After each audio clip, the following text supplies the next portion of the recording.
Hello my friends, thank you for coming back. Now listen English with me. Let's go. Learning English. Hello, I'm Sam. And I'm Neil. Sam, do you remember an old children's television show called Lassie? Yes, I grew up watching the adventures of schoolboy Timmy and his pet dog, a collie named Lassie. Whenever Timmy got lost or into trouble, Lassie sensed danger and came to the rescue. If you believe shows like Lassie, pets know when their human owners feel afraid or in danger. But in real life, do animals know or care about human feelings? Now, Neil, obviously we're not talking about wild animals, right? We're talking about domesticated animals, types of animals which are under human control and have been living closely with people for centuries. They include pets like cats and dogs, working animals and farm animals like cows and sheep. So, what about dogs like our friend Lassie? Do you think they can sense human feelings? It's hard to know what's really going on behind a dog's big brown eyes. Unlike humans, pets can't talk to say how they're feeling, and this makes it easy for us to misunderstand them.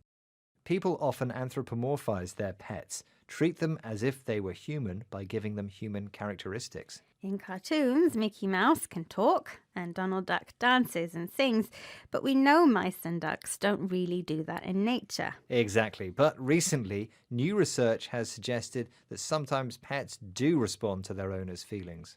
Okay, well, before we find out more, I have a quiz question for you, Neil. Lassie wasn't the only TV show to feature a boy and his pet companion. A similar show, Skippy, was set in Australia.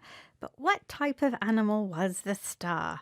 Was Skippy A, a rabbit, B, a frog, or C, a kangaroo? Well, if Skippy was Australian, I'll guess he's C, a kangaroo. Okay, I'll reveal the answer later in the programme. Now, Neil, earlier you mentioned that because animals can't speak, it's difficult to know their feelings about us. Difficult, yes, but not impossible. Recently, anthrozoologist Dr. Karen Heestand designed an experiment to test whether our pets really do care about us.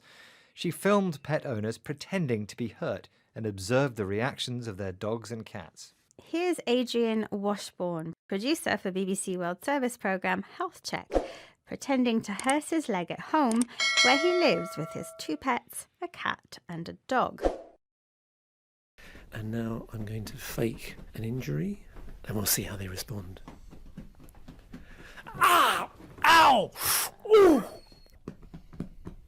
Well, the tail wagging has got a bit more. There's a bit of a yawn, so I don't think they were particularly sensitive or bothered that I was squealing around the floor in agony, holding my leg up in the air, trying to feign an injury. Meanwhile, the cat, who's on the windowsill, is looking at me with wide eyes. Adrian didn't really hurt his leg. He feigned or pretended to be hurt. He pretended to be in agony, extreme physical pain, to see what his pets would do. Adrian's dog wagged his tail and gave a yawn. The cat, meanwhile, just looked at him with wide eyes. Little evidence of pets showing care or concern there, you might think. But according to Dr. Heestand, the animal's behaviour makes perfect sense when you remember where they came from. Dogs are descended from ancient breeds of wolves, very social animals who live together in packs, so it makes sense that a dog would sniff and come closer to investigate what was happening. Cats, on the other hand, are solitary creatures, descended from wild cats who lived and hunted alone. Dr. Heestand thinks this explains the reaction of Adrian's cat, as she told BBC World Service programme Health Check. What we're seeing typically is cats staying much more still, that they're looking at their owner. So they're definitely paying their owner an awful lot of attention when they're displaying this sort of negative distress emotion, compared to during the control procedure where they're just doing cat things, walking around, grooming, that kind of thing. The experiment showed the different responses of cats and dogs to human distress, feelings of worry, sadness or pain. In the experiment, dogs were visibly concerned, while cats simply paid more attention to what was going on. Some cats did nothing except carry on grooming, cleaning themselves using their tongue and paws. The experiment confirms the idea we have of cats being cold and antisocial. And of dogs being our best friend. But according to Dr. Heestand's findings, Cats also feel human distress. They just show it in a different way. Well, if the experiment included Lassie, she'd probably phone the emergency services, then make Adrian a cup of tea. And what about Skippy? Aha, yes. In my quiz question, I asked Neil about the Australian TV star Skippy, I guessed that he was C, a kangaroo. which was the correct answer. Over 2 meters high and able to jump 9 meters in a single hop, you'd be in safe hands with Skippy the kangaroo. Right, let's recap the vocabulary from this program, starting with domesticated, a word to describe animals which are not wild and live under human control. To anthropomorphize means to give animals human qualities and characteristics. If you feign illness, you pretend to be ill when you're not. To be in agony means to be in extreme physical pain. Someone who's in distress feels worry, pain, or sadness.